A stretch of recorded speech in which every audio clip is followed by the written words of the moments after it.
Hi YouTube, today we're going to be banging in a temp sensor in one of these little Fiestas. I think it's the Mark 5 1.25 Duratec thingy. So no 8 plate, it's the wife's. We've had a problem with a fan not kicking in, so I've had, I don't know if you can see the plug disconnected so the fan's on constantly, which is alright, but it's not fixed the situation. I've put a new cap on the other tank, tested all the relays, the fuses, etc.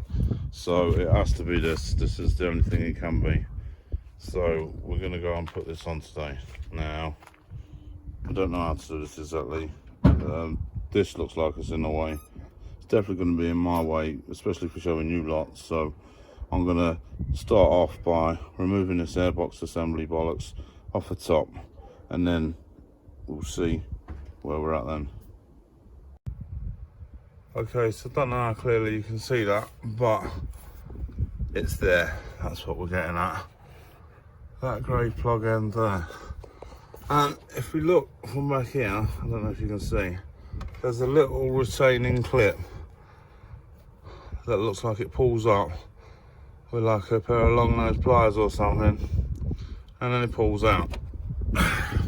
So better illustrate this to you because you can't see shit. Here we have the new one.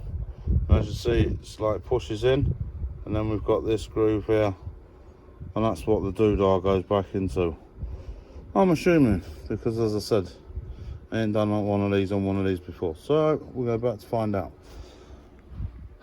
So I can't film this and do it all at the same time, but if you're looking at yours now, and you've sort of got an idea what's going on, because you'll be able to see. Yeah, best of luck to you. I'll bring you back in a minute. Right, because I'm indecisive at times and I've got fat hands, I'm going to undo this core pack and move this out of the way a bit so I can get some better access down there. Yeah, do that from the start. That makes life loads easier. We're after this right there. We need to pull this out, move that, replace it with another one, put the pin back in, and then we're going to get to reassembling everything, then bleeding the coolant, and hopefully when it gets up to temp, the fan's going to kick in. We shall see. There you go, that was surprisingly simple to change.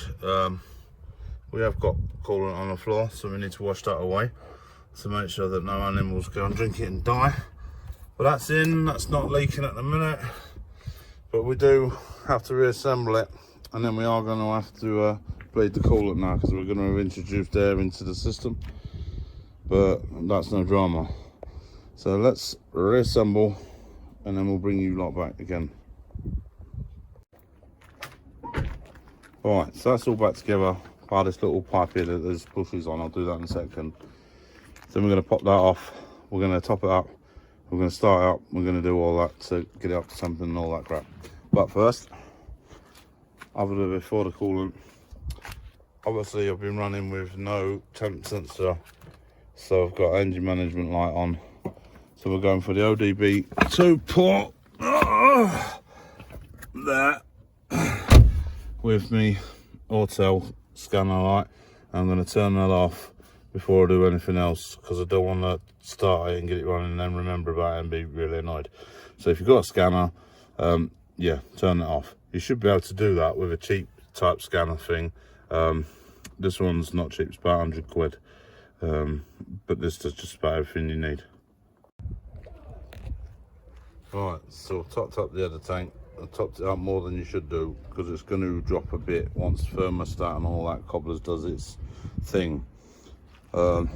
Yeah, so now you're going to get all your heaters on flat out, make sure they're all on red hot, start the car, get it running. We want to get it up to temperature.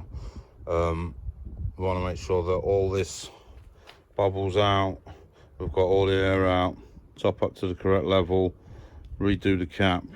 Then I'm going to have to sit here and wait, because I want to see whether that fan's going to come on. I'm not going to make you lot sit through all of that, because it takes forever for this to even start to overheat when it's plugged in. So I'll bring you back once, well, it's either overheating or the fan's kicked in, which I'm hoping it's the latter. Hello, Lachlan. I'm doing a video. It's alright, mate. Okay, so this is all running. This is up to temperature now, and we've got some good flow going through here. As you see, we bubbled right up to the top, and that's because it's waiting for the thermostat to open. That should pop down in a minute, and then we should be alright to cap it off, and then see if the fan kicks in. Fingers crossed. Can't cross my fingers, I've got flat hands.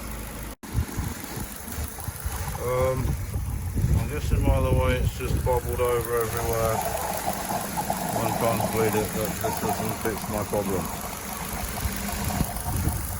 That's a bit of a shit, huh? But it was above the maximum mark, so maybe it's fixed now. Let's put the cap back on and pretend it didn't happen. But if you watch here, it keeps creeping up and starts pissing out the cap. I think we've got an issue somewhere, either thermostat or it could be the air gasket. Don't mind that hissing sound, that's coolant that's got all over the belt. We're actually on the minimum mark for coolant now, so that's not very good, but we'll leave it there for a minute. I want to see if this fan kicks in. Because I guess it still hasn't. Maybe I should top up the coolant just a touch. Yeah, I'm going to top up the coolant just a touch. We've still got a bit of bubbling here at the minute, and no fan kicking in. And the gauge is only reading just under halfway. So I don't know what's going on here. The fan definitely works, because if I unplug it, it kicks straight in and it runs all the time. But we're not bubbling up right this second. Well, we've got a little bit of salmon escaping there. Maybe I should try the new cap again. That's the old one. The new one's there. I don't know. I'm going to try the old cap. Oh, that's never good. Oh, that's never good at all. And the moment I unplug the sensor, she's on. So, it didn't fix my problem, but it might fix yours. Okay, so that's how you change the temp sensor in your little shitty Fiesta. But as you see, it wasn't helpful to me at all. So if you happen to know why this piece of shit does that and the fan don't kick in and whatever, drop me a comment down below, because it's doing my head in. I've got a bad feeling we've got no gasket on its way, but if anybody actually knows, let me know. Other than plugging it back in and then wiring a switch in so that it manually works, I can't think of any other way to do it. So if you like the video, give it a thumbs up, consider subscribing and all that. If not, who gives a fuck, and we'll catch you next time. Cheers.